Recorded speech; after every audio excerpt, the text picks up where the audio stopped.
I'm outside of Leavining, California. That's Mono Lake in the background. I'm heading up to Yosemite today. I'm down here packing my gear. I slept down here. It's a little bit warmer down here than it will be up in the high country, so I figured I'd get all my gear packed so that when I hit the trailhead, I can just jump out of the car and get going. It's about 35 degrees right now. It's supposed to get up into the low 60s in Leavining, so maybe mid 50s in the high country. We'll see. So my day pack is pretty much packed. Frankly, I have no idea what's in there. I didn't really unpack it after my last day trip, and with the Dark Timber Brotherhood gathering last weekend, my gear was sort of all over the place. Normally, I keep this this go bag, and it's pretty much filled with everything that I need. I just grabbed everything in a hurry on Thursday night, threw it in my car. So I don't know where my water filter is, but I'm pretty sure I've got everything else that I need. I'm going to be packing a lot today. I've packed like 2 pairs of extra gloves just because the last couple trips, I don't know, my hands are getting colder. Maybe it's old age, who knows. But I want to give these a try. I've got some new stuff for this trip that I'm trying out. Got this Hydra Pack Shapeshifter 3-liter bladder. The ones that I normally use are Camelback, and they were all dirty. So I didn't have time to clean them, so I ran out to Sports Basement and grabbed this. I picked this up because it's lighter than the Camelback of the same size, so I just figured I'd give it a shot. I'm always looking for lighter gear. I've also picked up a Quest protein cookie because why the heck not? And new things. I've got with me the Dark Timber Knives Custom Devil's Horn, which I have christened Devil's Horn the Destroyer. You can see why.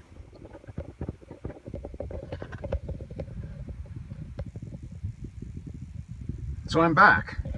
I had to move because a bunch of tourist buses came into a lookout where I was gathering my gear. But anyway, so I got out of Dodge, someplace a little bit more quiet. I'm at the Trailhead now, and I think I was talking about the Devil's Horn. So as you can see, this is a great knife. It's going to be a great woods knife.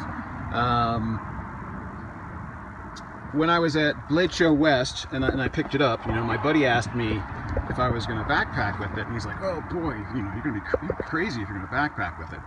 But I quite like the idea of having this as large primary knife, and having something like the Dark Timber Skinny Woodsman, which is what this is, as the companion or secondary knife. As you can see, it's gotten quite a bit of use. I used it quite a bit at the Dark Timber Brotherhood gathering last week. This thing, if you're a bushcrafter, this thing starts a fire like nobody's business. I mean, the spine is sharper than the LT Wright GNS that I used to own. Well, this is a great knife. I made a couple fires with it using some fat wood at the gathering last week, and I tell you, it only took me a matter of minutes to get those fires started. The spine shaved off these really super thin, fine curls off the fat wood, and 1, 2, 3 sparks with the ferro rod, and it started right up. I don't know if I've mentioned this in my videos before, but I have been considering having a larger primary knife for backpacking. Right now I carry the Dark Timber Honey Badger, which is a great all-around knife. The thing that I've experienced my last backpacking trip was that there was a lot of fallen timber, a lot of brush for me to clear and get through, and the honey badger just wasn't quite up to that task. So, you know, what I was thinking about was a knife with a, you know, a 10-inch maybe total blade, 9-inch, you know, sharpened edge with a choil that I could, you know, that I could bring with me, and you know, that would have a little more heft in terms of trying to, you know, hack my way through some of this fallen timber. So the new bladder's all filled up. When I was at the store yesterday, I got onto, I think it was outdoorgearguide.com, and looked at a review. You know, it's a 3-liter bladder, which is 100 ounces.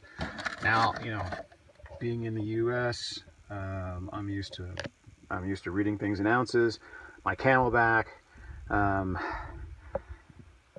you know, has marks for ounces and liters, but looking at this, it only has marks for liters, and actually it looks like it's really milliliters.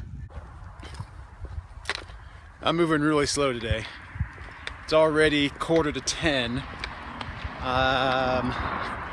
Pretty sure I got out of the car at about 7:30, so I'm not sure what's taken me so long this morning, but I guess it is what it is. So today's hike is going to take about 2 hours. It starts out in this conifer forest. It'll be a rolling first couple miles through the forest, over a couple streams, then it'll break out into a meadow along the stream, and then a final pitch up to the lakes, up to the lake. There's only one lake where I'm going to be fishing today.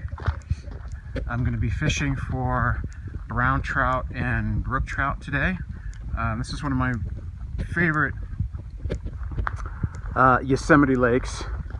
It's got a population of both fish. I come here in the fall always hoping to catch a big brown. I've actually never seen a brown here larger than maybe 8 inches. But the brook trout, they get to be about, I don't know, 14 inches is the largest I've seen and caught here. I am somewhat ill prepared today, not having enough flies. So I've got three flies. So Chuck Griffin, I'm fishing those flies I'm supposed to be sending to you because I don't have any. It's a really pleasant hike. Of course, it's in Yosemite, so it's going to be beautiful. It takes me through some of the old mining country in Yosemite. So Yosemite has some old silver mines. I'm not going to see any of those, but I'll be, I'll be in that area, and the trail will take me through some of those places.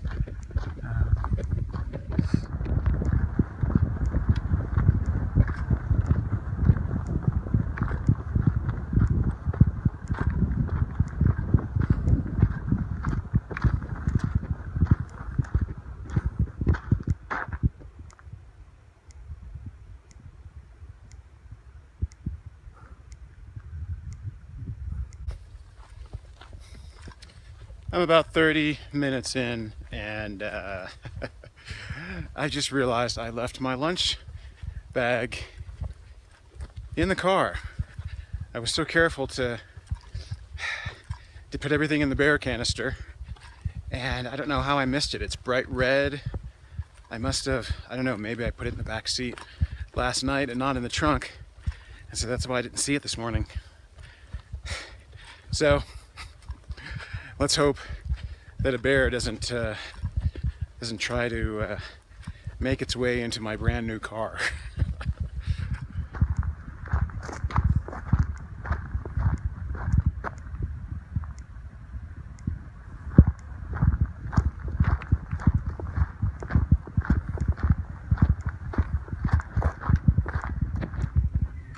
I'm just over an hour in, and I've come to the meadow.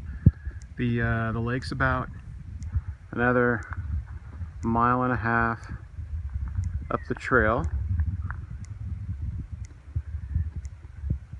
there are actually lakes all around here. I'm headed up that way, center frame, but there are a bunch of lakes up over that rise. There's no trail, but there are lakes over there, and there are some lakes over that pass there. Never been to them. One of these days I'll probably come out here and do a weekend camping trip, maybe a 3-day, and check them all out. Starting to make the ascent to the lake.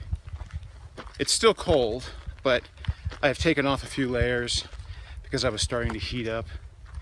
I was wearing a windstopper fleece jacket, and underneath that a lightweight wool shirt. You've probably noticed in my videos, I'm a big fan of wool. This buff is wool. It's a little bit, the wool buff is a little bit warm to take out during the summer, but days like today, it really stands out. I usually wear icebreaker. I've got some thicker smart wool socks on right now. Wool's great, insulates well, you know, even when wet. I don't hold much stock in that whole it doesn't smell bit. You know, people are like, oh yeah, wool's great, it doesn't smell. Yeah, it does. If you're out backpacking for 6 days, it's gonna smell. But you know, performance wise, it's great. You know, in the heat of summer, cotton works fine if you don't have to, you know, worry about getting a chill or spending the night out somewhere. But I always bet on wool.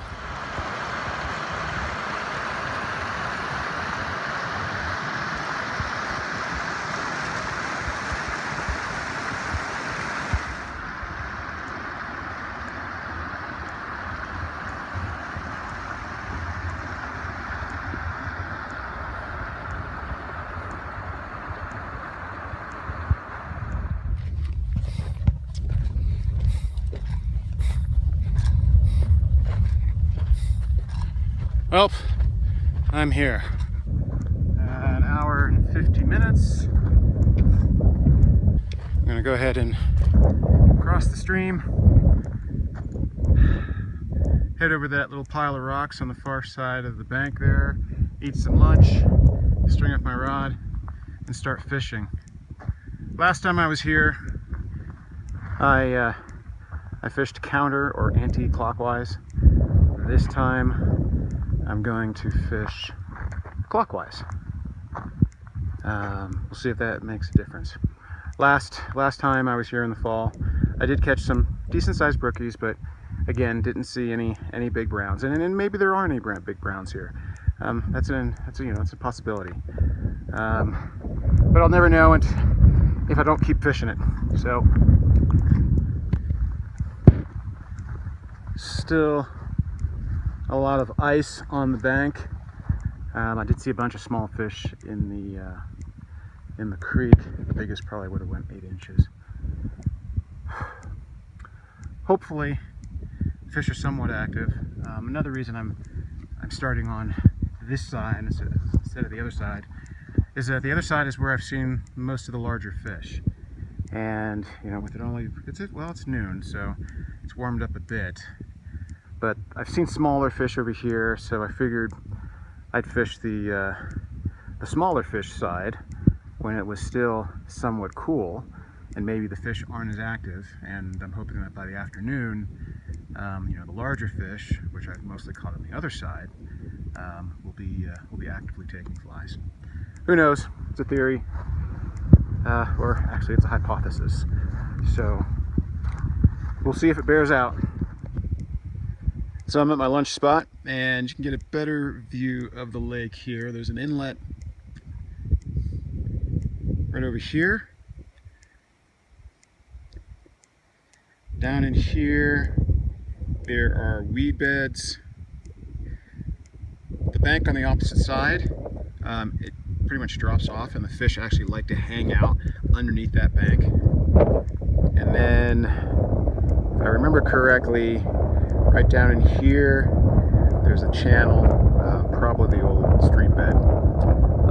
But yeah, so I'm gonna eat, I'll start fishing down in here, work my way up the bank, check out the inlet, see if there's any big spawning fish in there, or pre-spawn fish. I'm not gonna, if they're spawning, I'm not gonna disturb them, but if they're just hanging out in there, they're fair game. Make my way through the marsh over there, cross over, and then fish the opposite side. It's just a couple minutes to noon, so I'll probably fish here for about 3 hours and then call it a day. So lunch is, of course, unfrosted blueberry Pop-Tarts. Now some of you are probably wondering why I eat Pop-Tarts so much when I'm day hiking and backpacking. Well, one, the reason is I can't get these where I live. The unfrosted blueberry Pop-Tarts are no longer sold in local like Safeways and 7-Elevens and just supermarkets. At least here in the Bay Area, you have to go to the Walmart superstores. And so I don't have any Walmart superstores near my house, but there are plenty of Walmart superstores on the way to the mountains. So I always go pick up a box, and that's usually, for day hikes, that's my lunch. For backpacking, it's usually lunch for 2 days, that and peanut butter jelly sandwiches. When I was in college, I used to eat a box of these a day, and this was back when the box was 12 Pop-Tarts. Now I think now the standard box is 8, and the one that I picked up yesterday I think was actually 16. But anyway, I used to go through a box of these a day when I was in college, and I was 135 pounds and always bodybuilding and running and whatever. And I kept that up probably until my mid-40s, and eventually it caught up to me. I didn't eat a box a day up until my mid-40s, but I'd always have a box in the cabinet. And when I was about 45, I think I got up to about 200 pounds. So imagine 135 in college, and then 20 years later, I've gained, nearly 65 pounds. I was 197 pounds. So, right about that time, I decided I really needed to get in shape. I cut out all sugar and went for like a year and a half without eating any sugar. I basically I told myself if it wasn't produced, how do I say this? If it wasn't produced naturally, if it wasn't produced by the land, and what I would say is if it wasn't something that God created, I wasn't going to eat it. And so I didn't eat it. And so I went for a year, eating a lot of high protein, a lot of high fat, not having any sugar, and I dropped, eventually got down to like 141. Before going back to the sugar. so now I'm sitting at just below 160. I like being about 150, but so this is a treat for me. Anytime I get out, I figure I'm working hard enough up here to burn off all those calories, so it's really a no-brainer for me. I'm sitting here eating, and I'm already seeing some fish rise right off the bank. I mean, we're talking, we're talking maybe 3 feet off the bank there. There's a fish cruising. Can't see him anymore, but when he came up, it was quite apparent, and then he was high enough in the water column that I could still see him. It is a bit breezy. So there is a little chop on the water. We'll see if that hurts or helps me. The water's looks fairly clear, not as clear as I'm used to seeing it, but not terrible. You can see it's got sort of that glacial tint to it, that sort of aqua teal colored blue. I'm fishing my 8-foot 4-weight cane rod, like I usually do with my Hardy featherweight reel. I'm probably going to start off with a beadhead, hare's ear, and Rickard's Stillwater nymph. I did see a fish rise, but it's pretty barely cold out here, and so I'm going to start with nymphs. I'm going to sight fish and prospect. I've fished here enough times that I know that it's got good structure. It's got good weeds. It's got a pretty good insect population. So I've got a little more confidence prospecting here than I would at most places.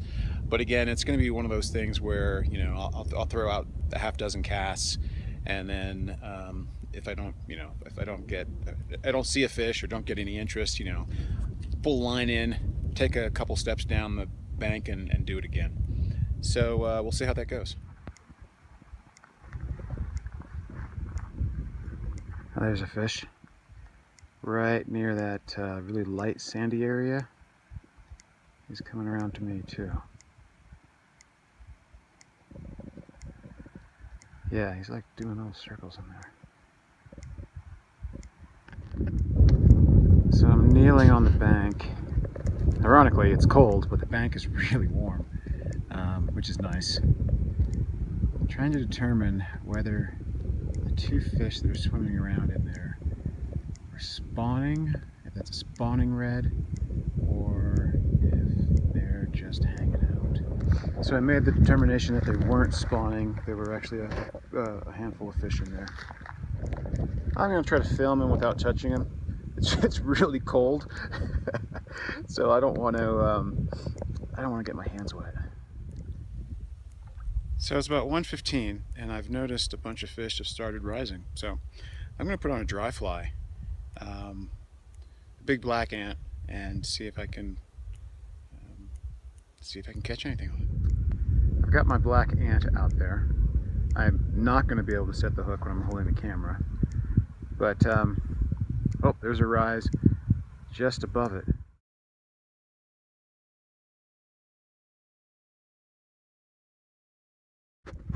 So I just saw a fish rise right there, and there we go.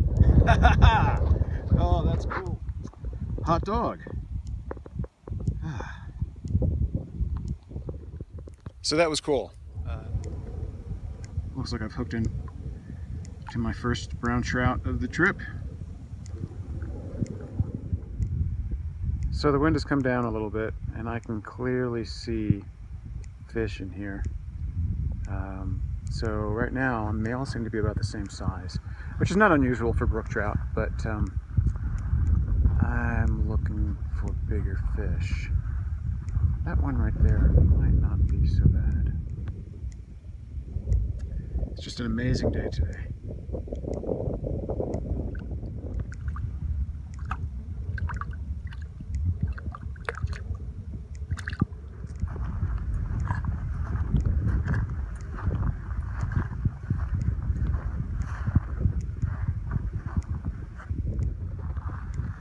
Okay, plenty of fish, but all about the same size. All about the size I've been catching. And I'm spooking them pretty bad. Aha! Maybe I can cross over there.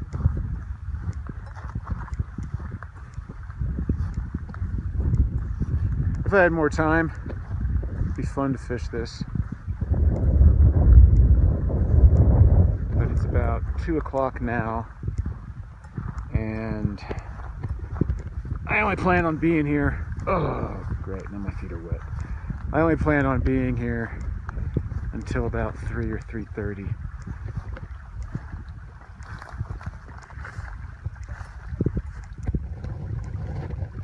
Ton of fish in here. I don't know if you can see that. Is that crazy or what? And man, am I spooking these fish. They're just... There's that one right there. I need to tip the my rod case shadow. That's probably the best fish I've seen in here. Where'd he go? There he is. So I'm on the far side of the lake now. I traipsed through the marsh. My feet are thoroughly wet, but hopefully the fishing will be worth it. I'm gonna head right over to that bank.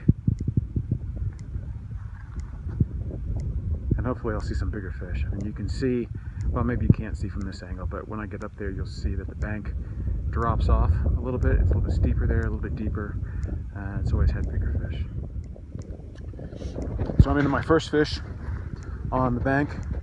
I saw him right on the edge of that drop off, and I don't know, I made about a dozen casts before I got the cascade right.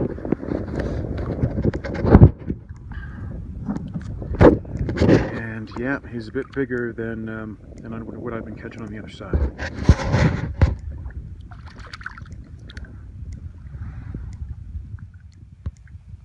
So I've got some visitors now. Somebody's actually pitched a tent. But I'm not seeing any more fish. I'm almost halfway down the far bank, and I'm just not seeing any. I don't know if it's because of the chop on the water or what. I could prospect again, but you know, dries were working well, and so I'd rather just sight fish. If I don't see any fish over here, I don't see any fish.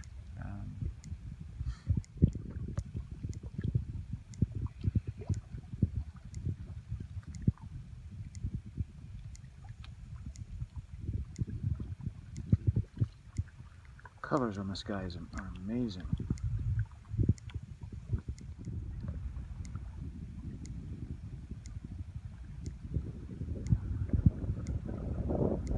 As I make my way down the bank, you can see I'm well from the edge of the bank, trying to keep my shadow off the water so I don't spook any fish that are you know, within 2, 3, 4 feet of the bank.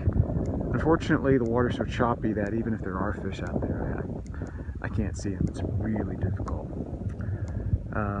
But that said, I've been able to catch a few fish as I've made my way down, all of which have been on average bigger than the fish that were on the other side, which is pretty much what I expected. Another brown trout, and I haven't been paying attention to the time. It's 4 o'clock.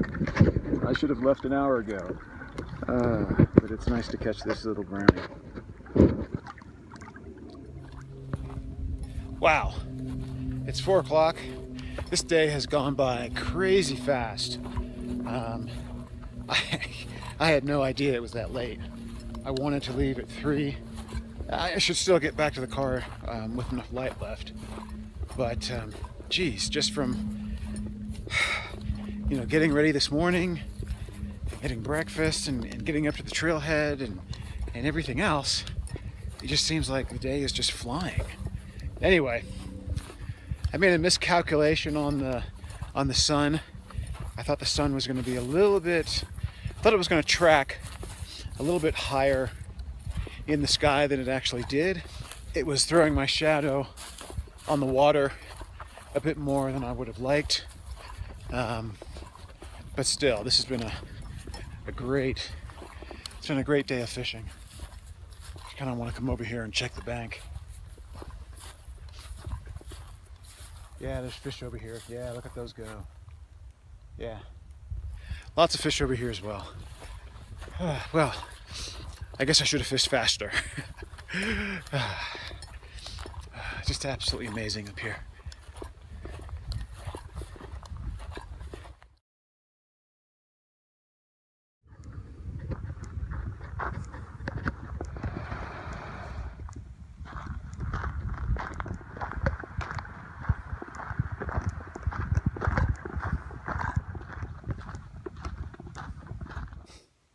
Well, back at the car just before 6 o'clock. It was a great trip. It was, yeah, an amazing day. It was clear. It was cold, but yeah, I had a good time, and thanks for coming along with me.